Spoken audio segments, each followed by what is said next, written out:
Yo, what's going on, people? Welcome back to Mandem Football. It's your boy Demeachnyc here. Follow me on Instagram at Demeachnyc. Follow me on Twitter or X, whatever they call it, if you haven't already. And like, comment, and subscribe on this video because today was a great day of not Premier League, not La Liga, not Ligue 1, but Champions League football. And I must say, I really did enjoy today. And tomorrow is going to be even better because there's probably going to be more games at the same time for sure. Um, Today's game, Liverpool against Girona, Mohamed Salah doing Mo Salah things like usual. He's playing out of his mind this season, and he scored the one goal for Liverpool. I came back home from the gym, so I didn't quite catch the Liverpool game at all, I should say, but I did catch two games at the same time. But I was really looking forward to the game against Inter Milan and Bayer Leverkusen, while I had on my other screen Real Madrid against Atalanta. That was a great game, but I was really more focused on this Leverkusen versus Inter Milan game because to me, right, I always believe that Bayer Leverkusen at their very best are a top five and even a top three team in the world at their very best. And this season, this seems to be a bit of a drop-off in the Bundesliga, but I mean, I look at the way Bayer Leverkusen are in the Champions League, and they look great. They look great. And the thing about Bayer Leverkusen for me, oh, by the way, the score of the Bayer Leverkusen game, they did win the game 1-0. It was a very close game between Inter Milan and Bayer Leverkusen, but Bayer Leverkusen just itched it off with a goal. But for me, I thought Bayer Leverkusen were overall the better team. I think when we talk about tactics and structure and having players in each position that do the job and execute accordingly to how they play, I think that is absolutely what Bayer Leverkusen are. You know, Bayer Leverkusen for me are a team where they might not have the best players in each position. You know, obviously they have the world-class players like Florian Wirtz and Jermaine Frimpong and Alejandro Grimaldo and certain other players that also complement them, such as maybe Victor Boniface if he's playing, but I don't think he was playing today. Palacios, who I think is a great player. Granit Xhaka, who seems to get better as he ages. You know, all these great players around them. Jonathan Tah, right? Great players, but not quite elite players. But it's the fact that they have players in each position that just know their job, and their job works best to the game, to their own style of play, and to their own player profile. And I think that's just what Bayer Leverkusen are. They're just a great team to watch, especially when everything is going according to plan. So I really wanted to see what Bayer Leverkusen looked like against Inter Milan, and they looked exactly what I thought they would look. You know, everything I just said prior to just now, they looked good. I thought they controlled the game well for the majority of the game. They didn't allow Inter Milan to really have any chances, and I think that's a lot of credit to Bayer Leverkusen. I think Inter Milan are a good team.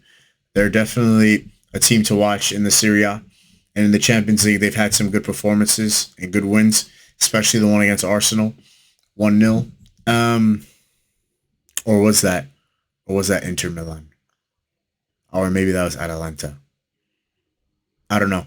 I think that was a draw, actually, Inter Milan and Arsenal. I might be wrong about that. But I'm only confused because both Inter Milan and Atalanta have literally the same color kit. So if I'm wrong, let me know in the comments. However, Inter Milan, I thought they played pretty well, especially with the ball at their feet. I thought they were able to, do a lot for the majority of the game. I thought it was just very close. There wasn't really a lot of things going on. However, they couldn't really get a shot on goal. So that's very unfortunate for them. And I think that, like I said before, goes to Bayer Leverkusen's point that they just know what they are and what they need to do, especially defensively. Defensively, they were set up in a 5-4-1 or a 4-4-2 at times, but majority of the time, Bayer Leverkusen off the ball were in a 5-4-1, and I thought they did very well with that. The players definitely know how to press and know what to do without the ball, if they're able to do that off and on the ball, right, then that's just going to be a dangerous team. And it's about time that we see Bayer Leverkusen do these things in the Champions League at the top, highest level. It's unfortunate that they really didn't get to win their own treble last season because they deserved it. But for me, I love Bayer Leverkusen as a club. I really like watching them, and I think for those that enjoy football should enjoy watching them as well. And they deserve to get that victory. Although I thought Inter Milan were very good defensively for all of the game. It's just that one time and one point of the game that they missed. They just couldn't defend it. And it's just unfortunate. That's what happens. And you can't really say anything much about that. But for this game, I thought it was great. For the Real Madrid versus Atalanta game, if you're watching that as well, I thought that was honestly an even better game in terms of the goals scored and what was going on. You can't write off Real Madrid as a club because of the players that they have. And they're missing a lot of players. You know, Militao, Alaba, so many players from that squad are missing. But again, like, you know, there's more players missing off the top of my head. But when you look at the squad that they have on the field and on the bench, you wouldn't even think so. You know, they have they basically have world class players in each position. You know, so for them, it's a lot of pressure and expectation to be at such a top level with the players that they have. So, you know, they got the win today, although it wasn't an easy victory. Atalanta showed a lot of quality and showed that they have a player in Lookman. You know, Lookman, you know, I'm being serious with this guy. This guy is a top level player. You know, you can put him in the world class bracket. You can put him in the elite bracket. I don't care. Every single time I watch Lookman play, he just seems to step up each and every single week. And he is the heart of Atalanta, and that is a lot to do with why they're so good in not La Liga, Serie A this season. You know, they also just have players like Kolasinac, who has been a star ever since he's left Arsenal and has joined has joined Atalanta.